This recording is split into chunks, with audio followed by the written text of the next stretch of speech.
Hey YouTube, petey twofinger here. I'm in the area where I'm excited about making music. Typically in that time between after January and the snow and you get cabin fever until springtime, I like to record music. So I use a computer and a few tools here and I'll put together enough songs to call it an album when really it's just some songs I recorded in my living room. So here we have the monitor, keyboard and mouse wireless stuff. Here's the computer.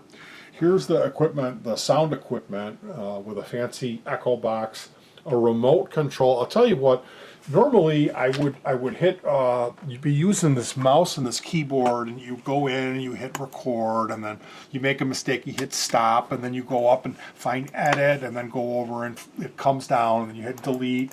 And I found this remote, I keep this next to my mouse.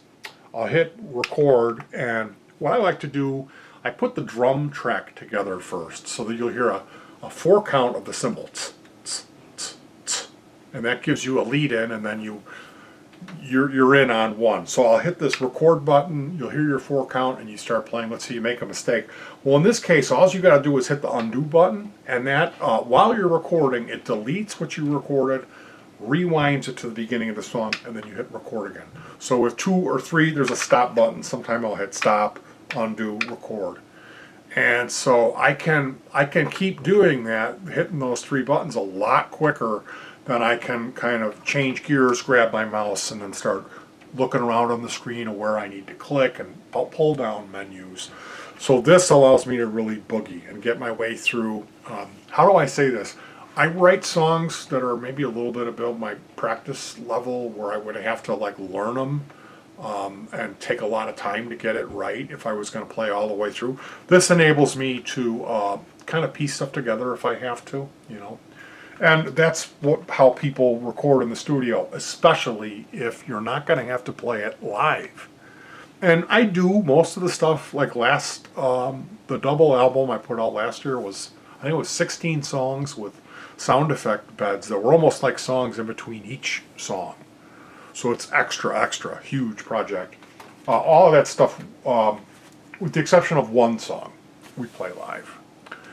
The album before that, do we play any of that live? Anything off my ear tech? I don't know if we do.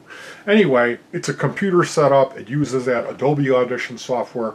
And I'll show you my recording rig. There's this switch box, which I hook this up, and what I end up doing is just using it as a place to. I'll keep my stuff plugged in there, and I'll actually bypass it later and manually switch over. But the idea is that this is for this VG8 connects to this Ocean connects to this Ocean machine, this 7B connects to the computer that I call 7Beast. So it all starts with an idea where you'll put the drums together on that other computer, and then I transfer them over via the network, drop it in, and I have that 4 count, and then I'll have my guitar here.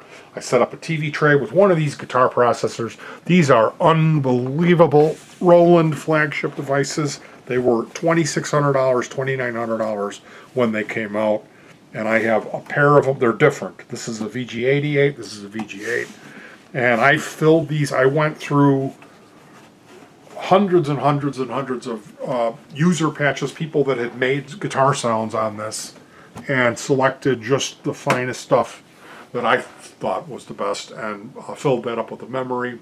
One of them's got an expanded memory, so it's an incredible amount of sounds in it. And they give you everything. It can make you sound like a banjo, it can make you sound like an acoustic guitar from an electric. So I use a Strat, a Fernandez brand Stratocaster type guitar, which has single coil pickups. But this, because of this computerized system, this modeling system, composite object sound modeling it's called, you use a Roland synthesizer pickup, which is a special, it's 6 pickups, 1 for each string. Okay, so it's a hex divided pickup, and it uses a special cable, which is this is the cable I have to plug into my guitar. It's kind of thick, but yeah, it enables you to get all the sounds without all the pedals. You can just see the pedal board over there. Just take a shot of that pedal board. Normally, what you would be using to get your guitar sounds. So all those pedals and amplifiers are all inside of these boxes as well. So I set up a TV tray. I pick which one of these I want. Grab my guitar, And let's say I don't want to have all the echo on that track, I'll use this cable. Well, if I do want the echo, I'll use this other black cable that's plugged into this and hit the other switch. And basically how this works is, we've already got the drums in, so we're going to be recording guitar now. So we have our guitar coming out, going into, through this switch box, into this equalizer. This is a regular home use EQ. It comes out of the EQ and goes into a pair of these tube preamps. The idea with these is it warms up the sound, makes it less digital maybe, because this is a digital recording setup. So these are vacuum tubes in here, a pair of these. They're 29 bucks a piece. I paid for these or something. I got the one used and the other one might have been a little bit more. But they're like, you could get them on sale for 25, I think. But then I heard, oh, they're not really that great tube preamps. Oh well, I'm using them. Sorry, I don't have the perfect best gear. So coming in, we go through the stupid switch box to the EQ, which actually is pretty useful. I'll change that around, you know, if it's bass, I'll maybe round off the low end a little bit, goose the 80 around in here. Just depends on what the track is. Coming out of the EQ, we go into the pair of tube preamps to warm it up, and then into a noise gate to keep that all that hiss or any noise dead silent when you're not playing. When you're playing, the gate opens up. As soon as you stop playing, the noise gate closes. It's that simple. So then it comes out of the noise gate and goes into this computer interface, which is a high quality. We paid 25 or 29 maybe. I think we paid 30 for this. And that has a FireWire cable that goes to a FireWire card in this recycled PC that we got at Goodwill. And I had to add some hard drives to that. We got the hard drives out of some old TiVo units. So I like to recycle my stuff like when I'm tracking, which means you're just recording the guitars. I tend to, you know, like I sweat a lot, and so I don't like using fancy headphones for the tracking, for the recording, because I will just sweat and sweat and sweat, and well, now I've made a tangle mess. So what I like to use is whatever cheap, like these, I think I paid $2 for these headphones. And they're pink, but I don't mind. And so I run, this is a fancy headphone amplifier, and that was gifted to me. I could use this headphone jack here, but this one, you turn it up, it sounds okay. This one, it sounds incredibly powerful.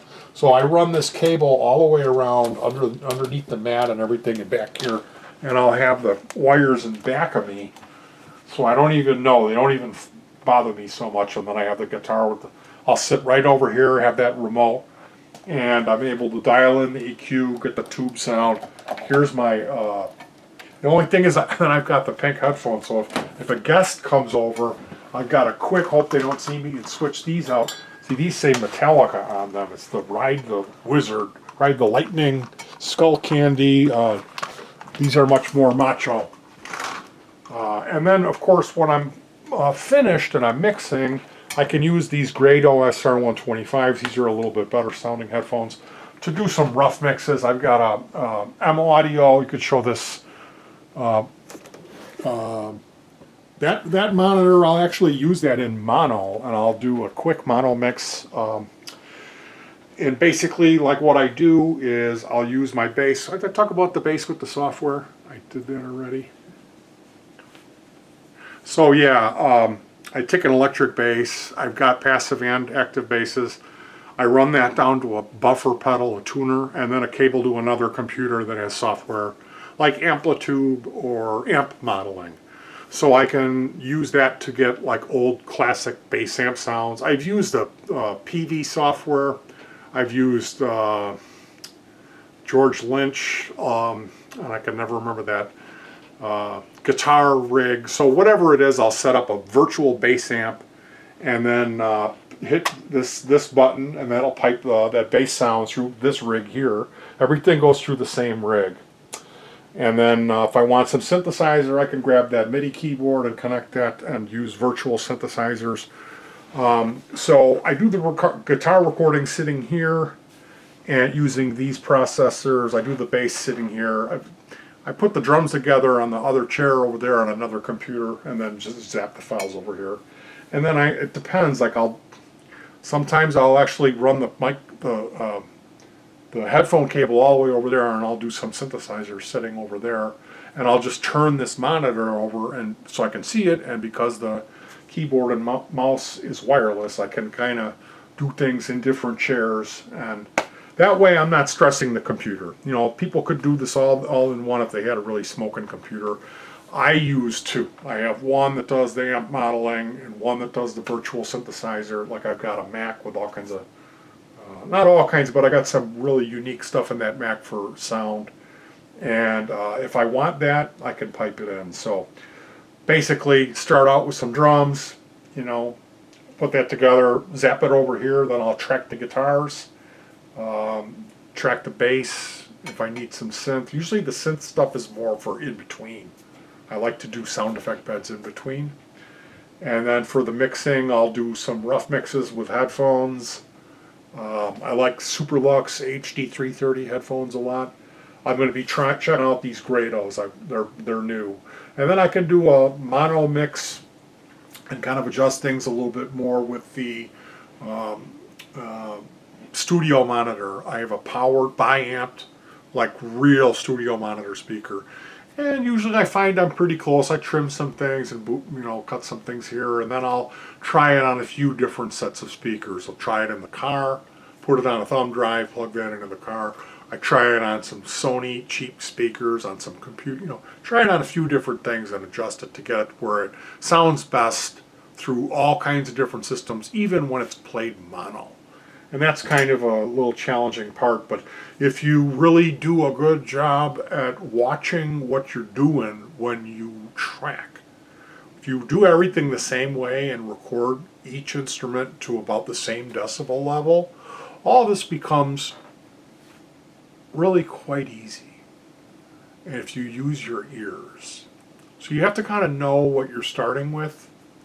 If you end up with some bad results, it might have been a tool you were using. You might have had a pair of headphones that didn't have so much bass, so you were overcompensating. So you kind of got to know your gear, and you got to just be careful and be smart how you do things as you go. But I've working with this is the way that I really like to do it, and I got to tell you, this remote is the number one thing. That ability to quickly be able to record is what I really love about it. So if you never heard any of my music, thank you for joining me. I always say good thoughts, good words, and good deeds.